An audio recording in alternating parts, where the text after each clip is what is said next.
안녕하세요. 77입니다. 제 채널을 찾아주셔서 고맙습니다.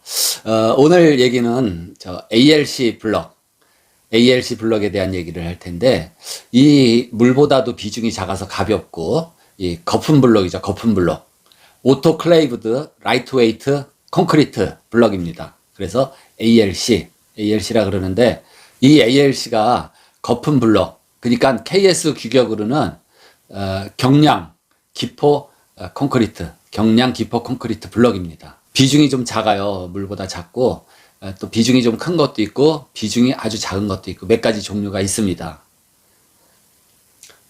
이 ALC 블럭은 말 그대로 경량 기포 콘크리트 블럭이기 때문에 일단 무게가 가볍죠. 가볍고 안에 많은 기포, 공기방울이 들어있기 때문에 이제 단열이 좋고, 그 다음에 이게 무기질, 말하자면 석회질, 또 규산 이런 게 원료가 되는데 내화성도 굉장히 좋아요. 그리고 가공성도 좋습니다.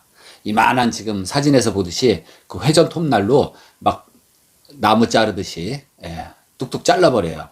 잘 잘라집니다. 일반 콘크리트보다도 경량화돼 있고 가볍고 좀 뭐랄까 소프트하죠. 그렇게 딱딱하지도 않고, 그리고 또 차음 성능도 좋아요. 콘크리트보다는 못하지만 목조보다는 차음 성능이 또 훨씬 좋습니다. 그리고 이게 광물성 무기질이기 때문에 내구성도 굉장히 좋아요. 근데 이제 한간에 이게 굉장히 많은 거품을, 공극을 이렇게 함유하고 있다 보니까 흡습성이 크다, 물을 빨아먹는다, 물을 계속해서 빨아먹는다, 뭐 이런 설도 있는데, 물을 어떻게 해서 계속해서 빨아먹습니까? 물 먹는 하마도 아니고. ALC라는 게 오토클레이브라는 게 있어요. 오토클레이브. 그게 말하자면은 찜통이에요. 찜통. 엄청나게 둥그런 찜통인데 거기에다가 이 패드죠. 이 틀에다가 석회, 그 다음에 이제 규산질, 그거를 잘 믹싱한 거, 물에다 갠 그 페이스트죠. 그거를 집어넣고, 그것만 집어넣어서 굳히면 어떻게 돼요? 경량화가 안 됩니다. 왜 안 돼? 거품이 일어나질 않기 때문에 안 되죠. 그래서 기포제, 발포제라는 걸 집어넣어요. 근데 세멘트 종류는 무조건 강알칼리입니다. 알칼리. 그럼 알칼리하고 반응을 하는 게 알미늄이라든지 이 아연, 이게 만나면은 수속 거품이 올라와요. 가스가. 그러니까 어떻게 돼요? 반응을 빨리 하려 그러면은 미세한 알미늄 가루 또는 아연질 가루 같은 그 금속 분말을 말하자면 기포제로 혼입을 해주면은 그 화학 반응을 일으켜서 거기서 기포가 나와요. 수소 기포가. 그게 굳어지면은 경량 기포 콘크리트. 그거를 절단해서 블럭으로 만들면 경량 기포 콘크리트 블럭, ALC 블럭이 되는 겁니다. 그래서 이 오토클레이브는 엄청 큰 그 찜통이에요. 찜통. 거기다가 이 규산질, 또 석회질, 그리고 기포제가 된 그 죽상에 페이스트를 집어넣고 이제 굳히면서 화학작용으로 거품이 일어나면서 그 찜통 안에 말하자면은 압력과 또 수증기 뜨겁게, 그러니까 180도씨 정도, 기압은 한 10기압. 도대체 10기압이면 얼마나 압력이냐? 자, 우리가 1기압 속에서 살고 있어요. 1기압이에요. 어쨌든 그런 고압과 고온 180도씨에서 쪄낸다, 이렇게 보시면 돼요. 쪄내요. 그래가지고 얘가 이제 증기양생이라 그러죠. 고압 증기양생. 찜통에다 쪄서 이제 그 큰 이제 그 경량 기포 콘크리트 덩어리가 나오면 요새는 그 와이어로 커팅을 합니다. 와이어 커팅. 그래서 와이어 커팅으로 정확한 크기로, 규격으로, 블럭 규격으로 만들어서 나오게 돼요. 그래서 이게 종류가 몇 가지가 있는데, 그 압축 강도 기준으로 보면은 우리가 이제 제일 많이 0.5품, 뭐 0.6품, 0.7품 이렇게 나누는데, 그거는 이제 압축 강도가 조금씩 달라요. 그래서 0.5품 정도 되면은 그 요 손톱 넓이 요 정도 뭐예요?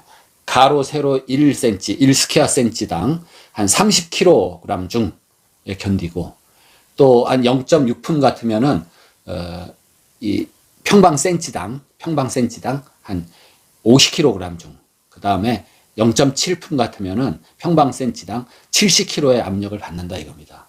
그러면 이 경량 기포 콘크리트 이 한 덩어리, 그러니까는 1입방메타, 그러니까 가로 세로 높이가 전부 1m짜리 주사위가 뭐예요? 1입방메타인데 물 같으면 얼마예요? 1000kg이죠. 1톤. 1000kg입니다. 물이면. 근데 이 ALC 블럭은 650kg이에요.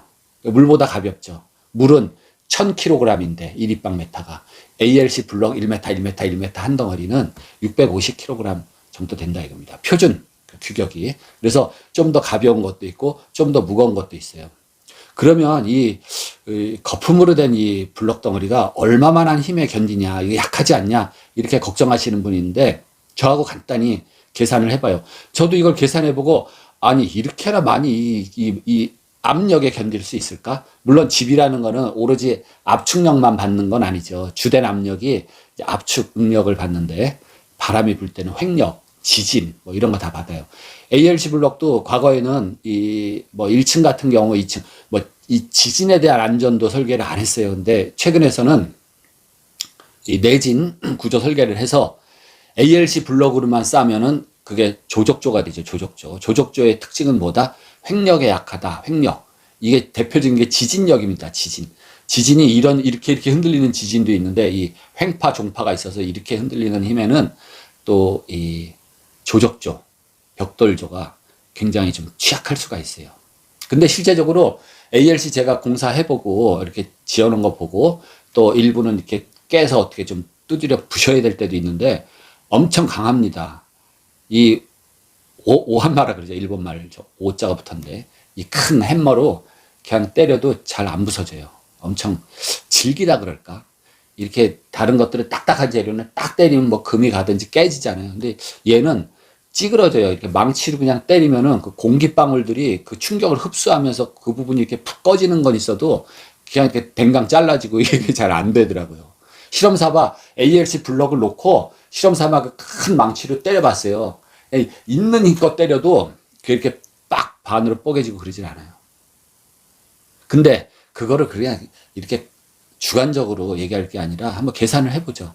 자, 우리가 여기 그 잠깐 그림에 보듯이 제가 프리핸드로 그렸는데 보통 이제 100스퀘어미터, 자, 가로, 세로 10m의 그런 평면, 벽 길이가 10m, 10m 그런 집이다. 그러면은 100스퀘어미터인데 우리가 익히 쓰는 뭐 평으로 계산해 보면은 그게 한 30평짜리 집이 되죠. 근데 이렇게 딱 뭐 전체 30평 원룸이 아니니까 10십자로 이렇게 칸막이가 있다 가정을 해봅니다. 그리고 벽 두께를 전체 얼마예요? 그냥 ALC 블럭 20cm 두께, 20cm 두께 블럭으로 테두리도 쌓고 가운데 10십자도 다 쌓다. 그러면 전체 외벽 길이, 내벽의 10십자 길이 다 하면 전체가 어떻게 돼요? 10m, 10m, 10m, 10m, 10m 가운데 또 10m.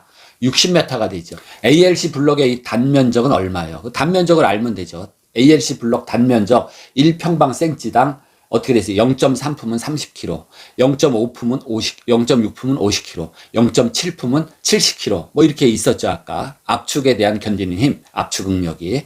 그러면 자, 전체 벽 길이가 60m가 되죠. 60m인데 벽 두께가 20cm니까 60m. 메타를 센치로 다 고쳐야죠. 그래야지 스퀘어 센치당 값이 나오니까 60m는 어떻게 돼요? 6000cm죠. 6000cm 곱하기 벽 두께 20cm. 20cm를 곱하면은 6이 12 해가지고 얼마가 나옵니까? 12만 제곱센티미터의 그 30평 집이 그 30평 집에 ALC 블럭이 이런 단면이 나온다 이겁니다. 그러면 12만 평방센치에다가 그냥 간단하게 0.5품짜리 블럭이라 그래봐요. 그러면 스퀘어 센치당 30kg의 압력을 받으니까 그걸 곱하면 어떻게 돼요? 12만 곱하기 30kg이니까 360만 kg이네요. 이게 블럭이 받을 수 있는 힘이 360만 kg. 그러면 톤으로 하려면 어떻게 돼요? 나누기 1000으로 해야 되죠. 1톤은 1000kg이니까. 그러면 3600톤을 받칠 수 있는 그러한 능력이 돼요. 뭐가? 10m, 10m, 10m에 또 가운데 10십자로 이렇게 벽이 들어갔을 때 그 ALC 블럭이 받칠 수 있는 힘이 3600톤에 견딜 수 있는 이 압축, 내력, 응력이 있다 이겁니다. 예, 굉장한 거네요. 굉장해요. 예. 그러면은 3600톤. 자동차 그냥 뭐 보통 중형 승용차 한 대가 2톤이라 그래도 1800대입니다. 1800대. 예. 1800대를 얹어도 끄떡없는 예? 그러한 힘을 가질 수 있는 게 이게 ALC 블럭이에요. 근데 ALC 블럭이 요 손톱 사이즈 1평방 센치당 30kg의 이 힘을 갖고 있다 했을 때 우리가 레미콘 강도 있죠. 레디 믹스드 콘크리트. 그 콘크리트의 강도 제일 낮은 게 스퀘어 센치당 150kg에 150kg. 그러면 몇 배예요? 30kg에 예? 5배죠, 5배. 콘크리트는 또 ALC 블럭에 대해서 압축 강도가 또 5배나 더 세요. 엄청난 거죠, 엄청나요. 예. 그렇기 때문에 이 압축 강도라든지 거기에 대해서는 전혀 염려를 안 하셔도 될 것이다. 엄청난 이 힘을 바칠 수가 있습니다. 근데 경주에서도 지진이 나고 뭐 이러다 보니까 그 내진 그 설계를 강화해서 요즘에는 뭐 세 가지 방법으로 이제 ALC 블럭 구조를 보완을 할 수가 있어요. 하나는 ALC 블럭 그 블럭 가운데다 구멍을 한 150 파입 15cm 구멍을 뚫어서 거기다가 철근을 껴서 그 구멍에 몰타르 콘크리트를 충진해 가지고 이 지진에 내진에 보완하는 방법. 또는 이 모서리를 쌓잖아요. ALC 블럭, 이 모퉁이를 쌀 때 여기를 이렇게 다 블럭으로 쌓지 않고 여기 띄워놨다가 이 부분에다가 거푸집을 대고 철근을 넣고 거기다가 콘크리트를 채우면서 슬라브 콘크리트 칠 때 그렇게 하는 방법이 또 있고, 또 하나는 각 파이프나 철제로 다 뼈대를 세우고 그 뼈대가 철 구조가 힘을 쓰면서 이 ALC 블럭은 뭐예요? 그냥 비내력벽, 커튼홀의 역할로 그렇게 설계하는 방법이 이렇게 세 가지가 있습니다. 어쨌든 과거에 비해서 뭐 내진 성능은 좋아졌을지 몰라도 그러한 내진 보강 비용이 더 들어가더라 이겁니다. 그런 점이 좀 다르고, 또 이제 우려했듯이 그렇게 습기에 너무 뭐 무조건 곰팡이가 쓴다든지 그렇진 않아요. 이게 오토클레이브드에서 나오면서 바로 제품 생산돼서 이 안에 찜통에서 쪄가지고 나왔기 때문에 습기가 많이 들어있는 건 사실이에요. 그래서 전부 랩핑을 해가지고 파레트에다가 이제 포장을 해서 현장에 싣고 오게 되는데, 이게 이제 집을 지면서 그렇게 따지면 뭐 콘크리트, 철근 콘크리트 조는 건물 공사하고 나면 그 안에 구조체 안에 물이 없겠어요? 물이 많이 들어있죠. 왜? 레미콘 그 죽사발 콘크리트를 부어서 굳혔기 때문에 그 안에 습기가 많습니다. 근데 주의할 점은 어쨌든 이 벽이 습기를 머금었든지 뭐 비를 맞아서 하여튼 뭐 젖었든지 이게 통기가 되게 숨을 쉬게 그렇게 공사를 해야 돼요. 그렇게 하면은 결로가 안 생기고, 결로가 안 생기면은 곰팡이도 안 생기는 겁니다. 이제 그런 부분에 대해서는 좀 제가 자세히 얘기를 하고, 이 시간은 어쨌든 이런 거품 경량 거품 블럭이 강도가 얼마나 되냐, 이제 그런 점을 의심하시는 분 때문에 오늘 이 시간에 잠깐 소개를 했습니다. 모든 재료가 각각의 특성이 있어요. 철제는 철제대로, 콘크리트는 콘크리트대로, 목재, 뭐 그다음에 연화조라 그러죠. 불에 구운 소송, 기와벽돌, 뭐 이런 종류, 그다음에 이 ALC 블럭, 이런 것들이 다 각기에 자기의 주특기가 있고 특성이 있어요. 그래서 그러한 특성, 장점을 잘 살려서 지면은 좋은 집이 될 수가 있어요. 그리고 특성이 있다 그랬는데, 예를 들면 목조 같은 거는 이렇게 특히 지진에 굉장히 강해요. 목조를 이제 우리가 분류하면은 건식 구조면서 이렇게 조립식 구조라 그러는지, 이제 조립식도 여러 가지가 있는데 이 목조는 가늘고 긴 것들을 조립하기 때문에 가구식 목조다 이렇게 얘기를 합니다. 물론 목조가 이게 통나무식으로 된 목조는 가구식이라고 안 그래요. 그 귀틀집이라 그러는데 그 중목 구조라든지 경량목 구조는 가구식 목 구조라 그래요. 특히 그 버트레스 있죠, 브리싱, 그 가세라 그러는데 그 가세가 특히 이렇게 건물이 변형되고 찌그러지는 거를 강력하게 잡아주고, 그 다음에 보강 철물들 이런 것들이 힘을 많이 써요. 근데 목조는 지난 시간에도 얘기했지만 차음 성능이 좀 떨어지고, 아무렇게도 이 목조 자체가 이렇게 조금 진동, 울림 그런 현상도 있고 그런 단점들이 있어요. 그 미국에서 제가 살 때 보면은 이 물을 틀면은 그 2층에서 물을 틀면은 물이 촥 배관 따라서 울립니다. 집에서 막 물 슉 소리가 들리고, 그 다음에 2층 저 구석에서 화장실 물 내리면 또 물 내려가는 소리 들리고. 그렇기 때문에 카페트를 까는 이유는 그것도 있어요. 어떤 소음에 대한 방음 효과가 있습니다. 그래서 뭐 미국 집들 전부 카페트를 다 깔아놓고 이랬는데, 그 목조는 그런 걸로 보완을 하고 이렇게 해서 단점을 또 이렇게 커버하고 또 장점을 살리고 이럴 수가 있어요. 요즘에 하여튼 ALC 이제 또 많이 짓기도 하고 뭐 장점, 단점 뭐 이렇게 논란이 많은데, ALC의 특성을 잘 이해하고 지으면은 좋은 집이 될 수 있을 것 같아요. 다음 시간에 좋은 내용으로 뵙겠습니다. 고맙습니다.